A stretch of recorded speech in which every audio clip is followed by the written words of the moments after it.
Hello everyone, कैसे हैं आप। वेलकम है आपका फैक्ट एंड लॉजिक्स एकेडमी में। तो आज के सेशन में हम अपना करेंगे चैप्टर कंप्लीट, जो कि थोड़ा सा पोर्शन रह गया था। Chapter number 2, nutrition in animal.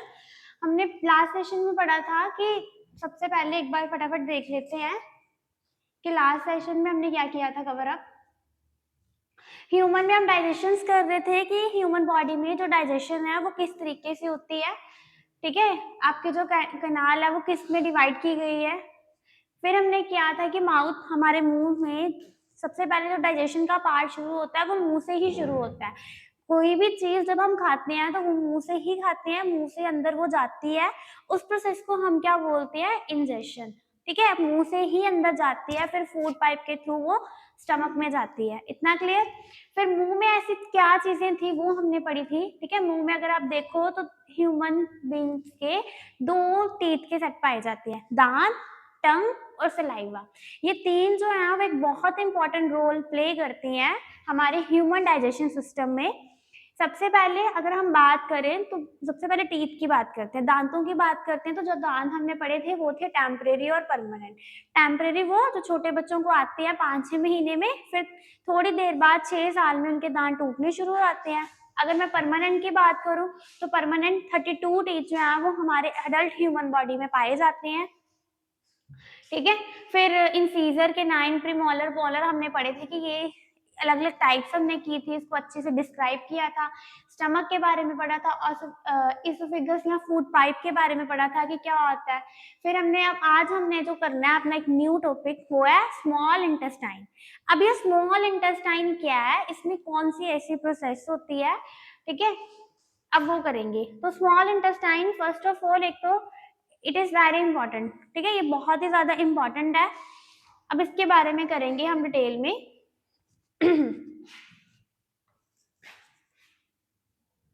देखो, स्मॉल इंटेस्टाइन की अगर आप डायग्राम देखो तो वो इस तरीके की स्मॉल इंटेस्टाइन है। ठीक है, ये बहुत ही लंबी होती है और ये 7.5 मीटर हमारे ह्यूमन बॉडी में पाई जाती है। ठीक है, it is a long narrow coil tube. ये एक लंबी नैरो और कॉइल ट्यूब होती है and the site for complete digestion of the food. सबसे पहले इसका ओवरव्यू ले लो कि जो स्मॉल इंटेस्टाइन है, अगर मैं बात करूं कि हमारे ह्यूमन बॉडी की जो कंप्लीट डाइजेशन होती है वो किसमें होती है, स्मॉल इंटेस्टाइन में। ये आपको पता होना चाहिए कि ह्यूमन बॉडी की जो कंप्लीट डाइजेशन होती है, जो कंप्लीट डाइजेशन होती है वो किसमें होती है, स्मॉल इंटेस्टाइन में। वो किसमें होती है, स्मॉल इंटेस्टाइन। क्लियर कि ह्यूमन बॉडी की जो कंप्लीट डाइजेशन होती है वो स्मॉल इंटेस्टाइन में होती है, पूरे बॉडी पार्ट्स में। अगर आपको क्वेश्चन पूछा जाए कि पूरे ह्यूमन बॉडी के पार्ट्स में जो कंप्लीट डाइजेशन होती है वो ह्यूमन बॉडी के किस पार्ट में होती है, तो वो ह्यूमन बॉडी के स्मॉल इंटेस्टाइन के पार्ट में होती है। इतना क्लियर। कहते ही उसके बाद कहा गया है कि it is a long narrow coil tube and the site for complete digestion food. कि एक लॉन्ग नैरो और कॉइल ट्यूब होती है और जो कंप्लीट डाइजेशन होती है हमारे फूड की वो इसी साइड पे होती है। It receive juice from liver. ये क्या करती है, जूस रिसीव करती है। कहाँ से, लीवर से, bile juice and other intestine gland. अब देखो इसमें ग्लैंड्स पाई जाती है। जो ग्लैंड्स है वो क्या करती हैं, वो इसको जूस प्रोवाइड करती हैं और वो जूस की हेल्प से हमारी जो बॉडी है वो खाने को क्या करती है, डाइजेस्ट करने का काम करती है। स्मॉल इंटेस्टाइन में ग्लैंड जो है वो जूसेस कुछ प्रोड्यूस करती है, जिसकी वजह से स्मॉल इंटेस्टाइन में जो डाइजेशन है वो अच्छे तरीके से होती है। Clear. Secrete enzyme act as different food particles. अब कौन कौन सी ग्लैंड्स पाई जाती है, सबसे पहले तो एक लीवर। अगर मैं लीवर की बात करूं तो liver secretes bile juice. Liver जो है वो क्या करता है, बाइल जूस को सीक्रेट करता है। एंड जो पैनक्रियाज है वो सीक्रेट्स करती है पैनक्रियाटिक जूस। जो आपकी स्मॉल इंटेस्टाइन में 2 ग्लैंड पाई जाती हैं, एक लीवर और एक पैनक्रियाज। ये दोनों ही ऐसी ग्लैंड्स हैं जो जूसेस प्रोड्यूस करती हैं। और जूसेस प्रोड्यूस करने से क्या होता है, ये जो जूसेस या एंजाइम्स को प्रोड्यूस कर रहे हैं उसकी वजह से जो स्मॉल इंटेस्टाइन है उसमें जो डाइजेशन हो रही है वो अच्छे से कंप्लीटली हो पा रही है। क्लियर। अब सबसे पहले कौन कौन सी ग्लैंड्स हैं वो हमने देख ली, कौन कौन सी, एक तो लीवर और एक आपका ये, एक लीवर है और एक आपका पैनक्रियाज है। एक क्या है, पैनक्रियाज। लीवर जो है वो बाइल जूस करता है। लीवर जो है वो क्या, कौन सा जूस प्रोड्यूस करता है, बाइल जूस। और अगर मैं पैनक्रियाज की बात करूं तो वो पैनक्रिएटिक जूस प्रोड्यूस करता है। ठीक है। The inner wall of the small intestine has a number of finger like projection called villi. अगर मैं इसकी बात करूं ना तो इसमें जैसे फिंगर्स होती है ना आपकी, उस तरीके की प्रोजेक्शन पाई जाती है, फिंगर लाइक प्रोजेक्शन होती है, जिसको आप क्या बोलते हो, विली। ये भी डाइजेशन को हेल्प करने में क्या, डाइजेशन होने में हमारी क्या करता है, हेल्प करता है। फिर से एक बार हम देखेंगे स्मॉल इंटेस्टाइन को कि स्मॉल इंटेस्टाइन में क्या लिखा है। सबसे पहले तो आपने याद रखना है कि स्मॉल इंटेस्टाइन में हमारी कंप्लीट डाइजेशन होती है। इसमें दो ग्लैंड्स पाए जाते हैं, लीवर एंड पैनक्रियाज। वो दोनों के दोनों जो है वो इंजाइम से यूज प्रोड्यूस करते हैं, जिसकी वजह से क्या होता है, हमारी स्मॉल इंटेस्टाइन में जो फूड है वो अच्छे से क्या हो जाता है, डाइजेस्ट होता है। इतना क्लियर। अब जो आपका लीवर है वो कौन सा जूस प्रोड्यूस करता है, आपका जो लीवर है वो बाइल जूस प्रोड्यूस करता है। और अगर मैं पैनक्रियाज की बात करूं, ठीक है, अगर पैनक्रियाज की बात की जाए तो वो पैनक्रिएटिक जूस क्या करता है, प्रोड्यूस करता है। इसमें एक फिंगर लाइक प्रोजेक्शन पाई जाती है, जिसको आप विली बोलते हो। इसकी हेल्प से हमारी बॉडी में क्या होती है, अच्छे से डाइजेशन होती है। क्लियर। ग्लैंड्स कौन कौन से, लीवर जो कि बाइल जूस प्रोड्यूस करता है, और एक पैनक्रियाज जो कि पैनक्रिएटिक जूस को क्या करता है, प्रोड्यूस करता है। इसमें क्या है, स्मॉल इंटेस्टाइन में एक फिंगर लाइक प्रोजेक्शन पाई जाती है, जिसको आप विली बोलते हो, जिसको आप क्या बोलते हो, villi. Clear. I hope small intestine आपको अच्छे से क्लियर हुई होगी। हम लीवर के बारे में भी पढ़ेंगे, पैनक्रियाज के बारे में भी पढ़ेंगे कि लीवर क्या है, पैनक्रियाज क्या होते हैं, इसको अच्छे से डिटेल में पढ़ेंगे। क्लियर। अब हम करेंगे अगला नेक्स्ट टॉपिक अपना।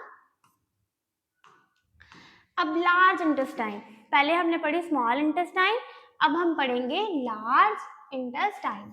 अब देखो, digestion and absorption of food is complete in the small intestine. अब जो अच्छे से डाइजेशन होनी थी, जो एब्जॉर्प्शन होनी थी, वो कहाँ पे हो गई आपकी, स्मॉल इंटेस्टाइन में। वो क्या होगी, वो कंप्लीट हो चुकी है। ठीक है। But some food remains undigested food, but कुछ ऐसी चीजें होती हैं जो डाइजेस्ट नहीं हो पाती।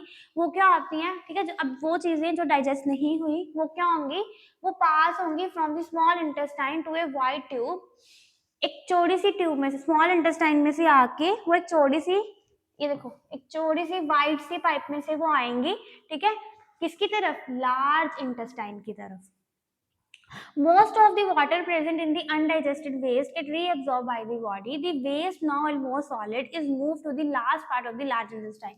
अब जो हमारी बॉडी ने डाइजेस्ट नहीं किया वो हिस्सा अब कहाँ पे आएगा, लार्ज इंटेस्टाइन की तरफ। वो हिस्सा कहाँ पे आएगा, अब लार्ज इंटेस्टाइन की तरफ, जिसे आप बोलते हो रेक्टम। जिसे क्या कहा जाता है, जिसे हम बोलते हैं रेक्टम। जिसे क्या बोलते हो, rectum. The rectum terminates in the anus. अब यही रेक्टम आपका टर्मिनेट होगा, बदलेगा किसमें, आपके एनस में। क्लियर। सबसे पहले लार्ज इंटेस्टाइन में क्या देखा कि जो बॉडी का कंप्लीट डाइजेशन थी वो कहाँ हो चुकी थी, स्मॉल इंटेस्टाइन में ही हो चुकी थी। बट वो फूड का हिस्सा जो अनडाइजेस्टेड है वो अभी तक डाइजेस्ट नहीं किया। अब वो स्मॉल इंटेस्टाइन की तरफ से वो कहाँ आएगा, अब लार्ज इंटेस्टाइन में आएगा। और लार्ज इंटेस्टाइन में जब वो आएगा तो उसको हम बोलते हैं रेक्टम। अब ये जो रेक्टम है वो किस में टर्मिनेट होगा, वो टर्मिनेट होगा एनस में। इतना क्लियर। अब हम आगे पढ़ेंगे, अब है एनस। अब एनस क्या होता है, undigested food in the form of feces is thrown out the body through the anus. अब क्या होता है कि एनस के थ्रू जो अनडाइजेस्टेड फूड है वो बॉडी क्या करती है, एनस के थ्रू उसको बाहर निकाल देती है। ठीक है। सबसे पहले स्मॉल इंटेस्टाइन में आपका जो वो था, खाना था, वो अच्छे से वो हो गया। अब जो नहीं था वो कहाँ गया, वो आपका लार्ज इंटेस्टाइन में गया। अब लार्ज इंटेस्टाइन में क्या किया, उस रेक्टम को टर्मिनेट कर दिया एनस में। अब एनस क्या करेगा, अब उस वेस्टेज को हमारी बॉडी से क्या करेगा, बाहर निकालेगा। Clear. Roughage cellulose and fibre aids bulk to the faeces. Undigested food जिसकी जरूरत हमारी बॉडी को नहीं है, वो एनस के थ्रू हम क्या करते हैं, उसको अपनी बॉडी से बाहर निकाल देती है। क्लियर। क्या कहा मैंने, एनएस क्या था, एनएस आपका वो हिस्सा था। ठीक है। एनएस सबसे पहले ये आपकी स्मॉल इंटेस्टाइन जिसमें आपका फूड वो जो हुआ। अब ये क्या कहाँ गया, ये आपका लार्ज इंटेस्टाइन में गया। लार्ज इंटेस्टाइन से होता होता ये किस में यहाँ पे रेक्टम था, रेक्टम में चेंज कर दिया। अब आपका जो रेक्टम है वो क्या करेगा, इसको टर्मिनेट कर देगा, किसको, एनस को, और एनस क्या करेगा, इसको हमारी बॉडी से थ्रू आउट कर देगा, बाहर निकाल देगा। क्लियर। अब ग्लैंड्स, अब जो हमने पढ़ी थी स्मॉल इंटेस्टाइन में ग्लैंड्स, जिसमें हमारी बॉडी जो है उसको अच्छे से क्या करती है, डाइजेस्ट करती है। अब हम क्या करेंगे, वो कुछ इंपॉर्टेंट क्या करेंगे, ग्लैंड्स पढ़ेंगे। ठीक है।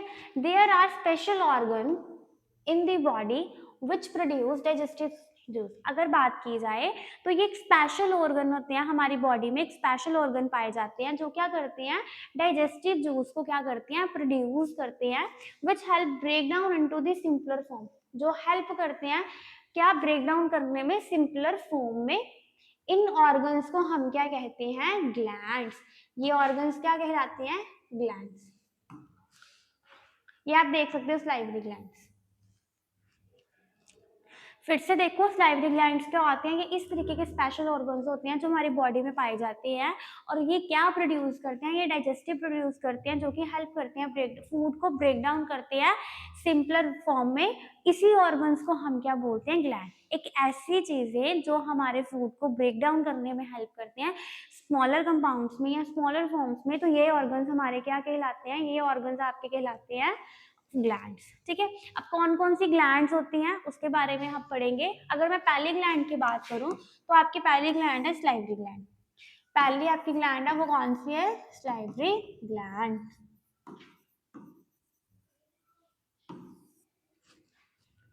There are 3 pairs of salivary gland found in the mouth. 3 तरीके की स्लाइवरी ग्लैंड्स हैं जो कि हमारे माउथ में पाई जाती है।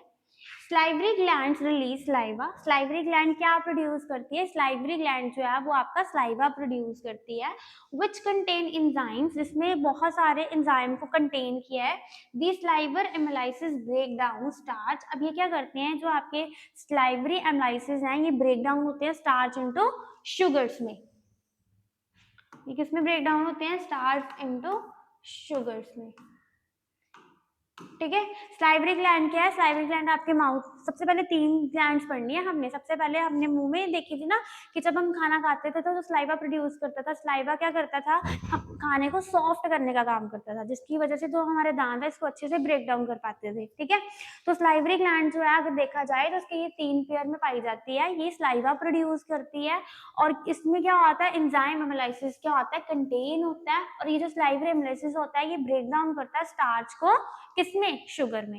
ये आपको पता होना चाहिए कि स्लाइवरी ग्लैंड तो एक तो स्लाइवा प्रोड्यूस करेगा, मोस्ट इंपॉर्टेंट, एक तो इसके पास क्या होता है, एक इसके पास एंजाइम एनालिसिस होता है। अब ये एंजाइम एनालिसिस होता है, ये स्टार्च को शुगर में क्या करने का काम करता है, कन्वर्ट करने का काम करता है। क्लियर। अब हम अपनी नेक्स्ट ग्लैंड पढ़ेंगे आगे। अब हम पढ़ेंगे लीवर। ये आप देख ही सकते हो लीवर। ठीक है। It is the largest gland in our the body. सबसे बड़ी ग्लैंड की अगर मैं बात करूं तो सबसे बड़ी ग्लैंड आपकी कौन सी है, लीवर। बॉडी में जो सबसे बड़ी ग्लैंड पाई जाती है वो कौन सी पाई जाती है, वो लीवर पाई जाती है। ठीक है। एक तो ये बहुत बड़ी ग्लैंड है और एक रेडिश ब्राउन कलर की होती है, देख सकते हो इसका कलर, कौन सा कलर है, रेडिश ब्राउन। नेक्स्ट है, ये क्या करती है, बाइल जूस को सीक्रेट करती है। Bile juice break down large fat molecules into smaller fat molecule. ये जो आपके बाइल जूस है ये बहुत बड़े बिग फैट मॉलिक्यूल्स को क्या करती है, स्मॉलर फैट मॉलिक्यूल्स में तोड़ती है। That is fats are broken down into fatty acid. अब जो आपका फैट्स है वो ब्रोक डाउन होता है फैटी एसिड में और ग्लाइसरॉल में, जिसको आप इमल्सिफिकेशन ऑफ फैट्स भी कहते हो, जिसको क्या बोलते हो, इमल्सिफिकेशन ऑफ फैट्स कहते हो। It release bile into the small intestine through bile duct. Bile duct के थ्रू ये स्मॉल इंटेस्टाइन में क्या करती है, बाइल को रिलीज करती है। क्या कहा मैंने, लीवर क्या है, एक तो आपकी बहुत बड़ी ग्लैंड है आपकी बॉडी में। अगर आपसे पूछा जाए कि लार्जेस्ट ग्लैंड अगर कौन सी है ह्यूमन बॉडी में तो वो कौन सी है, लीवर। फिर ये बाइल जूस को सिक्रेट करती है, उसके अलावा रेडिश ब्राउन इसका कलर है। ठीक है। और ये क्या करती है, फैटी एसिड्स को स्मॉलर फैटी एसिड्स में कन्वर्ट करती है। जिसको आप इमल्सिफिकेशन ऑफ फैट्स भी बोलते हो।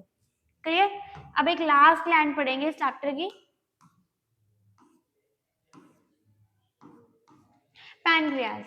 अब अगर आप पैनक्रियाज देखो तो पैनक्रियाज इस तरीके का इसका डायग्राम है। Clear? This is the second largest gland. अगर सेकंड लार्जेस्ट की बात की जाए तो वो आपकी कौन सी है? पैनक्रियाज। अगर सबसे बड़ी ग्लैंड वो आपकी रहेगी लीवर, और अगर सेकंड लार्जेस्ट ग्लैंड पूछी जाए तो वो आपकी रहेगी पैनक्रियाज। तीन ग्लैंड है, सलाइवरी ग्लैंड, लीवर और पैनक्रियाज। सबसे बड़ी अगर बात की जाए तो वो क्या रहेगी? आपकी लीवर। और अगर सेकंड लार्जेस्ट की बात की जाए तो वो आपकी पैनक्रियाज। क्लियर?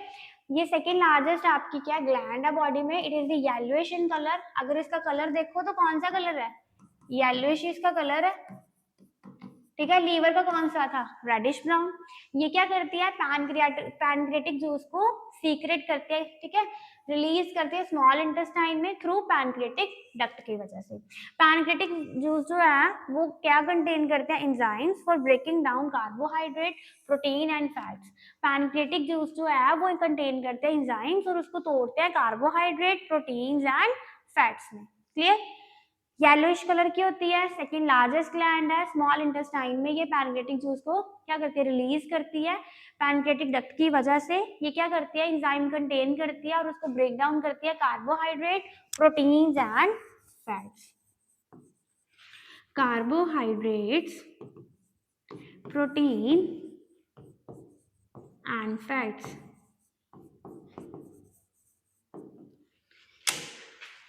क्लियर? तो ये था आज का आपका टॉपिक। अब हम करेंगे इसको नेक्स्ट सेशन में कवर अप, जितना भी रह गया है। तो उम्मीद करती हूँ कि जितना भी मैंने आपको करवाया वो आपको अच्छे से समझ आया होगा, और अगर आज अच्छे से आपको समझ आया होगा तो प्लीज वीडियो को लाइक, शेयर, कमेंट जरूर करें। Thank you.